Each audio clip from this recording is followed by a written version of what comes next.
All right, let's dive right in. Today, we're cracking open the work of the historian Flavius Josephus for a story that has it all: family, power, and a whole lot of paranoia. We're taking a close look at the court of King Herod, a place where the memory of a murdered wife would ignite a vicious rivalry between brothers, a rivalry that would ultimately play out in front of the most powerful man in the world. Okay, so before we get into the nitty-gritty of the drama, we've got to know who's who, because this family tree is, well, it's complicated, and it's the engine for this whole story. You'll see the dates here, which really helps put everything into perspective. At the very center, you've got King Herod, the powerful but really suspicious ruler. Looming over everything is the ghost of his second wife, Mariamne, whom he had executed. Their sons, Alexander and his brother, are right at the heart of our story. And working against them, that's Antipater, Herod's older son from another wife. Then you have the powerful kings on the sidelines, Archelaus, who's Alexander's father-in-law, and of course the final judge in all matters, the Roman emperor, Caesar. So you might be wondering, where did all this bad blood come from? Well, it wasn't some big dramatic power grab, not at first. It started with something much deeper, a grudge passed down from a mother to her sons. And Josephus, our source for all this, he doesn't mince words. He basically says the sons of Queen Mariamne, who Herod had executed, they never, ever forgave him. For them, he wasn't their father. He was the man who murdered their mother. And that one fact, right there, is the poison that infects everything that follows. So these boys, they get educated in Rome, and when they come back, they're not kids anymore. They're men. And their anger, it's right there on the surface. To make things even messier, they make these really strategic and kind of tense marriages. One marries the daughter of Salome, the very woman who helped accuse their mother. And Alexander, he marries the daughter of a powerful king, securing a major ally. You can just imagine the court gossip. And of course their enemies jump on this. Every bold word they say gets twisted and whispered back to the king as proof that they're plotting against him. Okay, so you've got this pressure cooker of a royal court. And what does Herod do? He decides to throw another player into the mix. This is where their half-brother Antipater enters the scene, and let me tell you, this guy is a master of manipulation. Herod is just eaten up with paranoia at this point, so he brings back his oldest son, Antipater, to sort of balance things out. His thinking is, I'll use this son from a less noble mother to keep the popular sons of Queen Mariamne in check. But man, was that a mistake. Instead of securing his throne, he basically just poured gasoline on a raging fire. Antipater's game plan was brilliant in a really twisted way. He had a two-pronged attack. For his dad, it was all flattery, all the time, just constant praise to build up that trust. But for his half-brothers, he used a weapon called calumny, just a constant stream of vicious lies and fake stories, all whispered behind their backs.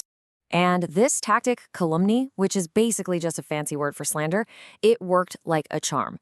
Antipater would tell these lies himself or get other people in the court to do it for him. He just slowly, methodically poisoned Herod's mind until the king started to actually believe his own sons were trying to kill him. It's just devastating. And what do you know? The whole scheme works. It's a total success. Antipater gets named as the official successor in Herod's will. Mariamne's sons are cut out. He's even sent off to Rome, looking every bit the future king. From the outside, it looked like he had won. Game over. But it wasn't over. This family feud got so big, it couldn't just be kept in Judea. It finally blows up on the international stage. Herod literally drags his son Alexander all the way to Rome to have him tried for treason, in front of the emperor himself. I mean, just put yourself in Alexander's shoes for a second. The charge is that you tried to poison your own father, who is also your king. How do you even defend yourself? If you fight back too hard, you look like a rebellious son. If you say nothing, you look guilty.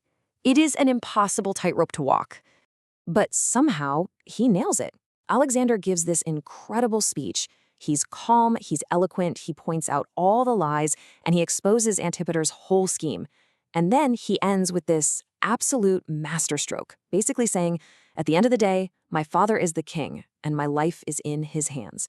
Josephus writes that the whole room, including Caesar, was moved to tears. Wow. And Caesar, the emperor of Rome, he wasn't easily fooled. He saw right through the whole thing. He could tell the accusations were nonsense and that Antipater was pulling the strings. So right then and there, he throws the case out. Alexander is acquitted. Now, Caesar doesn't just stop there. He's a politician. He doesn't just say you're innocent, he issues an order. You will all go home and you will reconcile. He basically forces them to make peace, even though the trust is completely, utterly gone. And the terms of this forced peace were pretty straightforward. Rule number 1, the sons have to obey their father, period. Rule number 2, Herod gets the final say on who inherits the kingdom. It wasn't about feelings or forgiveness, it was all about power and putting Herod back firmly in control. So on the way home, there's this interesting little moment. Alexander's father-in-law, King Archelaus, is so relieved his son-in-law wasn't executed that he showers Herod with gifts. We're talking 30 talents worth, which is an enormous amount of money. This was more than just a thank you gift. It was a big political gesture, basically saying, okay, our alliance is back on track. So they get back to Jerusalem, and what does Herod do? He doesn't just let things settle down. Oh no. He calls a huge public assembly. It's pure political theater, designed to show everyone that his house is united once more.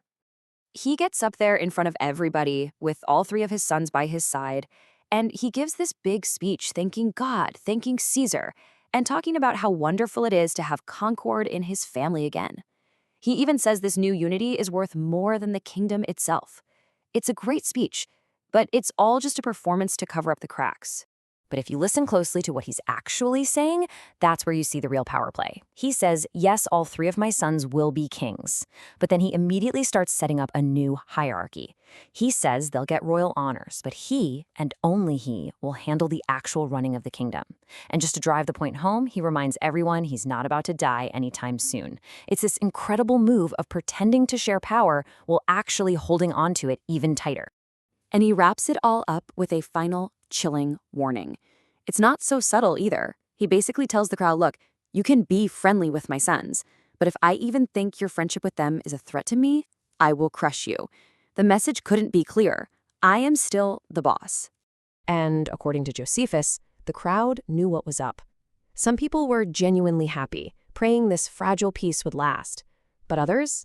They were quietly hoping for a change, and they just pretended not to hear the king's threats. So even with Caesar's order and this big public ceremony, nothing was really fixed. The trust was gone. And it just leaves this huge, unsettling question hanging in the air. How long can a peace like this possibly hold?